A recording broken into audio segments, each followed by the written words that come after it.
Futebol de Verdade com António Tadeia.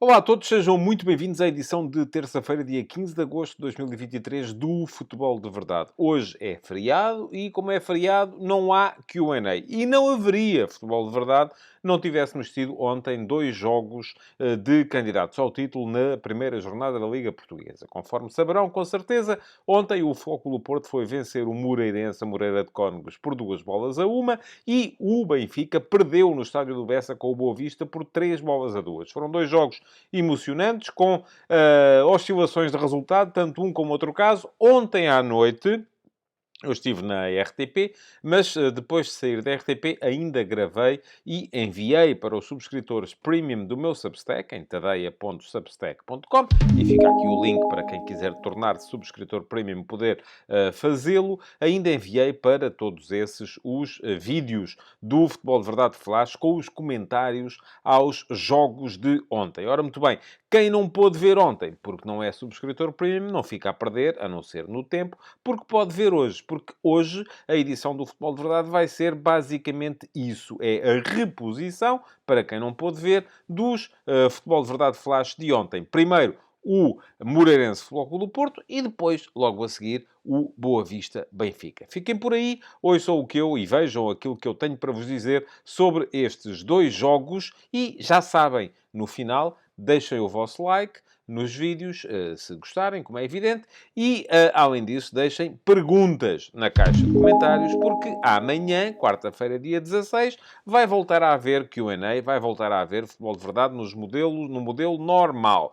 Portanto, as perguntas que ficarem no Futebol de Verdade de hoje serão selecionáveis para o Q&A de amanhã. Fiquem por aí, então, com o Futebol de Verdade Flash dos jogos de ontem. Futebol de Verdade com António Tadeia. Olá a todos, sejam muito bem-vindos ao Futebol de Verdade Flash relativo ao Moreirense 1, Flóculo Porto 2. O Porto deu 45 minutos de avanço. A ideia de Sérgio Conceição seria seguramente manter o controlo sobre o jogo, ciente de que tem melhores jogadores e que mais cedo ou mais tarde um deles haveria de desequilibrar. Eu acho que a ideia do Porto era manter o jogo um bocadinho como que no congelador, à espera que de qualquer momento de lá saltasse um golo que desse vantagem à equipa. Só que isso não aconteceu. E porque do outro lado esteve um Moreirense sempre muito rigoroso no aspecto defensivo do seu jogo e que ainda por cima se conseguiu pôr em vantagem no início da segunda parte. E só depois é que se viu o Porto, com mais gente na frente, com a capacidade para desequilibrar através do corredor direito com o PP, quando ele passou para lateral direito, e aparentemente terá mesmo que ser essa a posição a desempenhar pelo brasileiro, porque se o Porto aparecer com dois pontas de lança, e sejam eles quais forem, se aparecer com Otávio, se aparecer com Galeno, das duas uma, ou Otávio aparece como segundo médio, ou então não haverá nunca espaço para que PP possa ser um dos homens desta linha da frente. E isto vai complicar sempre a missão da equipa do Porto em termos de desequilíbrios na frente. Mas bom, vamos lá ver. O Moreirense foi um digno vencido. É uma equipa que mostrou bons médios. Eu acho que o Gonçalo Franco fez um excelente jogo a meio campo. Aliás, esteve nos lances mais perigosos da sua equipa. O André Luiz foi um ponta de lança sempre imponente. Sempre um problema quando a equipa do Moreirense tentava chegar-se à frente através de bolas mais longas. Bem os extremos também nesta partida. A dificuldade maior do Moreirense foi quando se viu, de facto, em desvantagem. Porque a partir daí o Porto voltou a trancar o jogo, a meter-se atrás e o Moreirense nunca mais conseguiu sequer chegar perto da baliza do Diogo Costa. No final, o resultado acabou por ser justo, num jogo que não foi brilhante, muito longe disso. O espetáculo teve mesmo momentos de algum aborrecimento, de alguma monotonia, muito por causa dessa vontade do Porto na primeira parte de meter o jogo no tal congelador e, no final, de meter o jogo trancado. Portanto, acabou por não haver tempo para muito mais. O Moreirense apareceu de início num 4-2-3-1, com o Codissang aberto numa das alas, o André Luiz a aparecer como ponta de lança, o João Camacho aberto no outro lado, o tal meio-campo de que já tinha falado, com o Ofori e o Franco a tentarem encaixar nos médios criativos do Futebol Clube do Porto, e depois o Alanzinho a soltar-se para aparecer como segundo ponta de lança. A questão é que o Porto, que neste jogo apareceu com 3 alterações relativamente ao jogo da Supertaça, não houve Pep porque estava castigado e entrou Fábio Cardoso. Não houve Zaidu porque o Endel, que estava castigado no jogo da Supertaça, já pôde jogar desta maneira, desta vez, e portanto apareceu como defesa esquerdo. E depois a alteração que mexeu mais com o jogo, que foi a troca de Dani Namazo, que apareceu como ponta de lança perto de Taremi no jogo da Supertaça, por João Mário, que foi colocar-se como defesa direito, fazendo com que o PP subisse no campo. Ora, o Porto aparecia, portanto, num 4, mais perto até quase de um 4-3-3. Porquê? Porque tinha 2 médios, Gruitch e Stefano Eustáquio, e tinha depois um terceiro médio, que era Otávio, que, do ponto de vista defensivo, se juntava aos 3 da frente, PP, Taremi e Galeno, para pressionar a saída de bola do adversário, 4-4, e no ponto de vista ofensivo, quando a equipa tinha a bola, era ele que baixava para vir perto dos centrais, pegar no jogo e tentar fazer aquilo que ele tão bem faz, que são os tais passos de ruptura, a capacidade que ele tem de meter a bola em zonas livres quando encara o jogo de frente. Sucede que o Otávio baixava para tentar fazer estes passos de ruptura, mas não havia muita gente na frente na equipa do Futebol Clube do Porto. E aquilo que se via quando o Otávio aparecia ali por dentro também, quase como terceiro médio, era que os 2 médios do Moreirense encaixavam nos 2 médios mais ofensivos do Futebol Clube do Porto, e não havendo gente depois nas imediações do Taremi, de nada servia ter o Otávio ali posicionado para tentar fazer os tais passos de ruptura. Ora, o jogo começou por isso muito equilibrado, mas foi o Moreirense quem teve inclusive as primeiras situações. João Camacho aos 7 minutos chutou contra o Gruitch, o André Luiz aos 17 contra o Marcano. O Porto rematou pela primeira vez aos 25 minutos do jogo. E isto mostra que, de facto, como o Porto tentava ter o jogo no congelador, convencido da tal ideia de que vos falei no início, de que mais cedo ou mais tarde, como tem melhores jogadores, ia acabar por fazer um golo que desbloqueasse. Foi uma jogada de PP à linha do lado direito, a bola vem para o centro da área, o Taremi esticou-se para tentar o remate, nem foi bem o remate, mas a bola, na verdade, ia na direção da baliza e não fosse o guarda-redes, e poderia ter sido, então, também gol do Porto. Não foi uma defesa do outro mundo, nada disso, não foi sequer uma grande ocasião. Aliás, a primeira verdadeira oportunidade de gol do jogo apareceu aos 43 minutos, numa bola longa do guarda-redes do Moreirense, que vai para o André Luiz. O André Luiz ganha a bola no ar ao Gruitch e acaba por isolar o Codissang, o extremo direito, que veio para dentro, mas o remate deste não era também fácil, o remate, a bola não estava fácil de dominar, acabou por sair para fora. Ora, ao intervalo, o Sérgio Conceição mexeu, trocou o João Mário pelo Tony Martínez e deu à equipa do Porto quase como que uma ideia diferente. Porquê? PP passou para o lateral direito, passou a explorar todo o corredor direito da sua equipa, passou a aparecer inclusive mais na frente a criar perigo quando estava como médio, porque ele, como médio ala, vinha muito para dentro e acabava por se perder também ali no meio daquela parede que era formada entre os 2 centrais do Moreirense, o Marcelo e o Maracás, e os 2 médios, o Gonçalo Franco e o Ofori, e isto significou que com o PP por fora foi possível criar mais desequilíbrios e, sobretudo, com 2 pontas de lança, Tony Martínez e Taremi, o Porto passou a ter a tal presença na frente que lhe permitia, metendo na mesma o Otávio por dentro, porque o Otávio passou para médio direito, mas continuava a aparecer muito no corredor central, lhe permitia criar os tais desequilíbrios perto da baliza do adversário. No entanto, quem marcou foi o Moreirense. E isso é que, com certeza, não estaria nos planos da equipa do Porto. 1-0 aos 51 minutos, cruzamento, o Franco não chega a tocar na bola e aparece o Frimpong ao segundo posto, em antecipação, a meter a bola na baliza com o joelho. Complicavam-se as coisas para o Porto. Não havia, assim, muita capacidade no banco do Porto para dar a volta à situação. Aquilo que fez imediatamente o Sérgio Conceição foi trocar o Gruitch, que não fez um bom jogo. Teve ali, inclusive, vários problemas. Lá está, sendo o jogador mais alto do meio-campo, teve vários problemas para conseguir dominar no espaço aéreo o André Luiz, quase sempre as bolas longas a pertencerem ao avançado do Moreirense. Com a saída do Gruitch, a entrada do Baró, passaram a ser os centrais a disputar essas bolas com o André Luiz. O Porto passou a meter mais gente ainda na frente, a ir com mais gente para a frente, porque estava a perder. Teve uma boa oportunidade em 2 remates do PP aos 66 minutos. O segundo deles é desviado pelo Frimpong, mas ainda assim uma excelente defesa depois do Kevin, do guarda-redes do Moreirense, e no canto que se seguiu acabou por sair o golo do empate. Há um passe do Romário Baró, um toque subtil do Fábio Cardoso e o Tony Martínez a ficar em boa posição para finalizar e a fazer o golo. Isto foi aos 67 minutos. Ora, 7 minutos depois, o Porto fez o 2-1. Durou pouco a vantagem do Moreirense, que se colocou à frente aos 51. 16 minutos depois estava empatado e 23 minutos depois estava a perder. Aí foi um mau corte do Frimpong para a entrada da área. O Wendel recuperou a bola ali na zona da meia-lua e colocou-a muito bem também junto ao poste direito da baliza do Kevin. 2-1 para o Porto. Tentou o Moreirense mexer daí para a frente com as entradas do Madson, do Aparício, do Ruben Macedo. Acabou o Moreirense o jogo com 2 pontas de lança, com o Ruben Macedo perto do André Luiz. O Porto, aquilo que fez foi voltar ao equilíbrio inicial.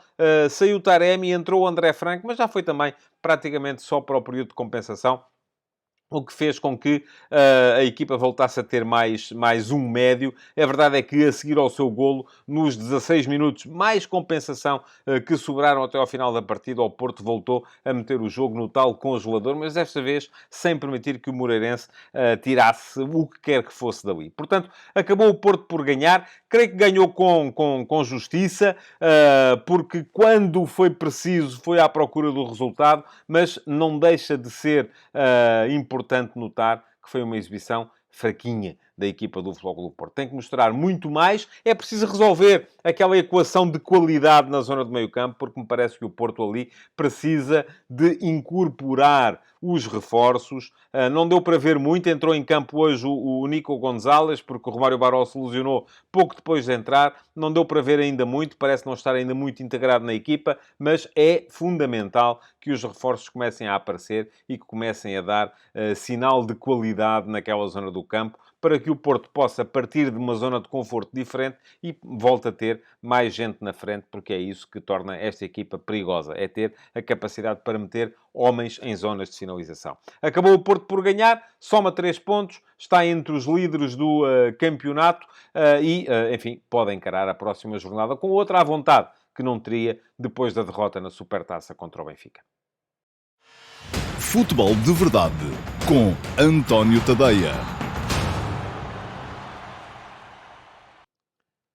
Olá a todos e sejam muito bem-vindos ao Futebol de Verdade Flash sobre o Boa Vista 3, Benfica 2. E que grande jogo tivemos hoje à noite no estádio do Bessa. O Benfica marcou 2 golos, jogou com 10 homens desde o início da segunda parte, por expulsão de Petar Musa, o avançado croata que entrou no 11, meteu mais 2 bolas na barra, houve alternância constante no marcador, houve uma recuperação notável do Boa Vista, primeiro até ao empate conseguido em cima do minuto 90 e depois, já em 10 contra 10, porque também foi expulso o Bruno Lourenço, com o 3-2 a dar-lhe a vitória, mesmo no final do período de compensações. Houve grandes exibições individuais, a começar, por exemplo, por Rafa, no lado do Benfica, mas também por Bozenic, do lado do Boa Vista. Bozenic marcou 2 golos. Houve novidade tática na equipa do Benfica, que, quando ficou reduzida a 10, apareceu a jogar em 5-3-1, com 3 centrais. Houve um Boa Vista fortíssimo nos duelos desde o início, mas que foi capaz depois de manter a sua identidade, mesmo quando os 3 médios ficaram com cartões amarelos, ainda havia apenas 14 minutos de jogo jogado. Portanto, foi um jogo que teve tudo para manter toda a gente presa aos ecrãs ou ao relvado, para quem esteve no estádio do Bessa, e que valeu bem o preço do bilhete, com certeza, por aquilo que foi o espetáculo. Vamos então olhar para aquilo que foram as duas equipas. No caso do Benfica, o Benfica entrou com a equipa que jogou na segunda parte do jogo da Supertaça. Portanto, a equipa que ganhou a Supertaça ao Flóculo do Porto, porque ao intervalo o jogo estava empatado. Isto quer dizer o quê? Que em relação ao 11 inicial do jogo da Aveiro contra o Flóculo do Porto, saiu João Mário, entrou Musa, o que libertou Rafa para aquela que é a sua posição mais natural, atrás do ponta de lança, e saiu ainda Ristich e entrou Jurasek para a posição de lateral esquerdo. Quanto ao Boa Vista, organizado num 4-3-3, um Boa Vista com muitas dificuldades, porque não pôde reforçar-se nesta temporada, só pôde inscrever de novo jogadores que tinha emprestados, além daqueles que já tinha no seu plantel, mas aparece com uma dupla de centrais que pode vir a funcionar, Chidoze e Abascal, com três médios, já o disse aqui, muito fortes nos duelos, Pérez, Makutá, Reizinho se calhar um pouco menos, e depois dois extremos, Agra de um lado, Tiago Moraes do outro, e um ponta de lança muito forte fisicamente também, um jogador muito forte no jogo aéreo, muito forte no poder de choque, que é Bozenic. O Boa Vista atacava em 4-3-3, tentava abrir sempre muito o campo, com o Agra junto a uma linha lateral, o Tiago Moraes junto à linha lateral do outro lado, mas defendia em 4-4-2, porque nessa altura adiantava Makutá para perto do ponta de lança, Bozenic mantendo depois duas linhas de 4 a proteger a sua área. Mas aquilo que foi mais marcante no início da partida foi mesmo a entrada forte do Boa Vista, muito forte nos duelos, a entrar de Piton à frente, e daí também o facto de vários dos seus jogadores, os três médios, Pérez, Makutá e Reizinho, terem visto cartões amarelos até aos 14 minutos. O Benfica não se deixou intimidar e o jogo foi muito rasgado, foi muito físico neste período inicial, mas a verdade é que o jogo nem tinha tido ainda grandes ocasiões de golo quando os encarnados fizeram o primeiro golo. A primeira boa ocasião nasce precisamente também da vontade do Boa Vista ir buscar o adversário lá na frente, de o ir pressionar alto, de manter a sua última linha defensiva junto à zona de meio campo, traz o legado mal ali o Abascal, um movimento de interseção a uma bola, permitiu que o Rafa se lhe antecipasse e, antecipando-se ao Abascal, seguiu isolado para o meio campo do Boa Vista. O Bruno Nemeishi tentou fechar o campo vindo do lado esquerdo da defesa, mas muito inteligente o Rafa. Ele que não costuma ser um portento na altura da decisão, desta vez também podemos dizê-lo. Era uma decisão fácil. O grande mérito de Rafa foi ter ganho aquela bola à Abascal. Depois, quando ele chega, tem o guarda-redes a fechar-lhe o ângulo, tem o lateral esquerdo, o Bruno, a fechar-lhe o ângulo também, tem o Di Maria do outro lado, completamente solto, meteu-lhe a bola à frente e a finalização do argentino foi fácil. Di Maria,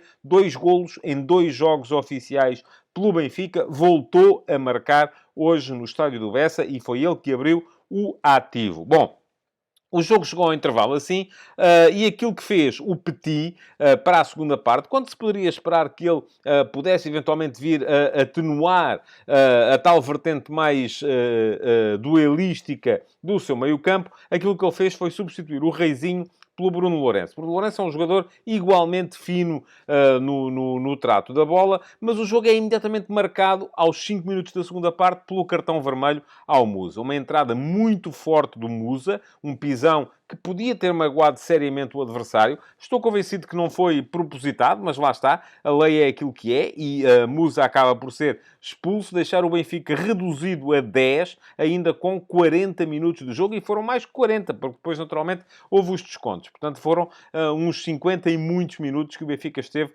com um homem a menos. Roger Schmidt reagiu imediatamente, fez sair Di Maria. Também não sabemos até que ponto é que a questão aqui não terá sido um pouco física. Di Maria teve jogo a meio da semana, já tem 35 anos, talvez já não esteja para 2 jogos por semana. Fez entrar Morato, mas não deve ter sido apenas uma questão física, porque aquilo que se viu foi o Benfica também, ao mesmo tempo, a mudar taticamente. Passou o Benfica a organizar-se a partir desse momento eu fico na dúvida se a ideia de Schmidt seria um 5-3-1 ou um 3-5-1. Aquilo que se viu foi um 3-5-1, porque no livre do qual resultou a expulsão de Musa, a bola entrou no lado esquerdo no Bruno Onyemaishi e ele fez um cruzamento para a área. E o Jurasek não terá feito tudo aquilo que podia e a bola sobra para o Bozenic, que, à queima-roupa, fez o gol do empate. Portanto, correu tudo mal naquele minuto para o Benfica. Não só ficou reduzido a 10, como viu o adversário chegar ao empate. E daí que eu diga que não sei se a ideia inicial de Schmidt seria mudar para um 5-3-1, para defender um 1-0,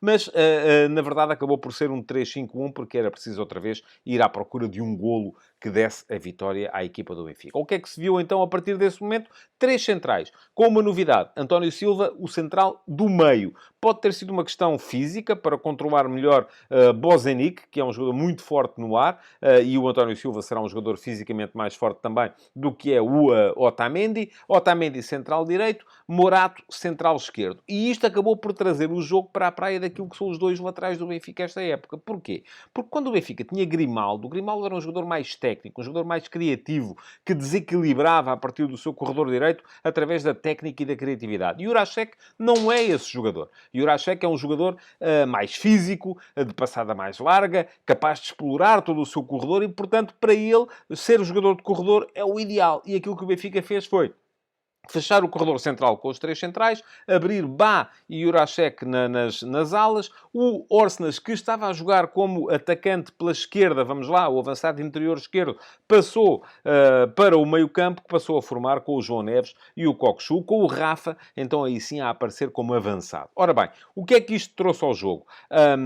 Primeiro que tudo, trouxe ao Boa Vista a necessidade de mudar também. E aqui parece-me que foi inteligente o Petit, porque já se sabe que nestas coisas, quando uma equipa tem 10, a outra equipa, aliás, o próprio Schmidt fez isso no ano passado, por exemplo, no jogo do Dragão, a outra equipa sabe que os jogadores que têm com cartões amarelos estão mais perto de poderem ver um segundo amarelo e ficarem também eles fora do jogo. Portanto, aquilo que se viu foi Makuta, o médio mais, vamos dizer assim, mais pujante, menos experiente, menos controlado, que já tinha amarelo, saiu e entrou Vukotic para o seu lugar. Sai também Abascal, entra Filipe Ferreira. E uma das primeiras intervenções de Filipe Ferreira, que foi jogar para central esquerdo, acaba por redundar num falhanço, permite que Rafa lhe ganhe a bola e Rafa mete a bola na barra. Podia ter sido o 2-1 para o Benfica nesse momento, não foi aí, aos 69, foi 6 minutos depois. Mais uma vez, Rafa na origem do lance. É ele quem inicia a jogada, lança Jurasek na esquerda, Jurasek levanta bem a cabeça a partir da linha de fundo, vê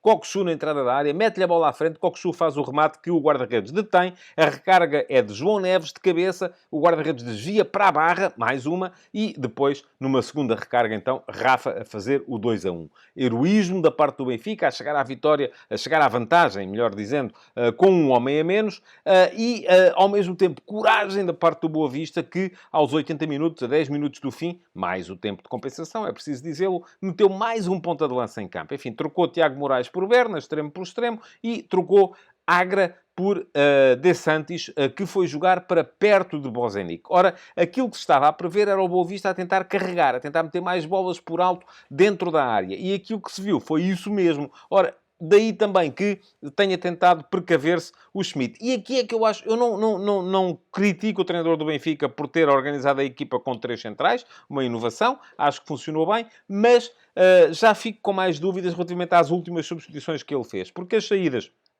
dos dois médios, do João Neves e do Cockchu, para as entradas de Chiquinho e Florentino, fizeram com que a equipa perdesse ali um bocadinho o controle. E, sobretudo, a saída de Rafa tirou a ameaça que Rafa estava a ser para a última linha defensiva do Boa Vista. Ora, o Boa Vista chegou ao empate aos 90, num penalti do Bruno Lourenço, um penalti cometido pelo António Silva sobre o De Santis, um penalti também sem margem para dúvidas, 2-2, e depois, no período de descontos, é expulso o Bruno Lourenço e o jogo fica 10-10. As duas equipas querem ganhar. Ora, Neres, aos 90 mais 9, no seguimento de um pontapé de canto, mete mais uma bola na barra para a equipa do Benfica. Podia ter sido o 3-2. Não foi. No lance seguinte, Bruno Lourenço é expulso e, um minuto ou dois depois, já aos 90 mais 13, um belíssimo passe no momento exato do Pedro Malheiro, depois de ganhar uma dividida, a perceber a desmarcação de Bozenic, que está mais à frente de toda a gente, mas antes da linha de meio campo. Daí que não esteja fora de jogo. Aqui também se vê que o Benfica estava a defender muito à frente nesta altura. Queria chegar à vitória. Ter-se-á sentido encorajado pelo facto do adversário ter ficado também reduzido a 10 homens. Mas acabou por sofrer o golo que ditou a derrota e 0 pontos. Foi um grande jogo o que vimos hoje no estádio do Bessa. Duas equipas dignas uma da outra. Qualquer uma que tivesse ganho teria sido bem atribuídos os 3 pontos. Acabou por ganhar o Boa Vista. É preciso dizê-lo, que fez por merecê-lo, mas também teve alguma felicidade. Mas já se sabe, não há vitórias sem felicidade. Fica, então, o Benfica com uma derrota na jornada de arranque para a defesa do título e arranca o Boa Vista com uma vitória impactante sobre o campeão nacional na primeira jornada desta Liga. Futebol de Verdade, de segunda a sexta-feira, às 12h30.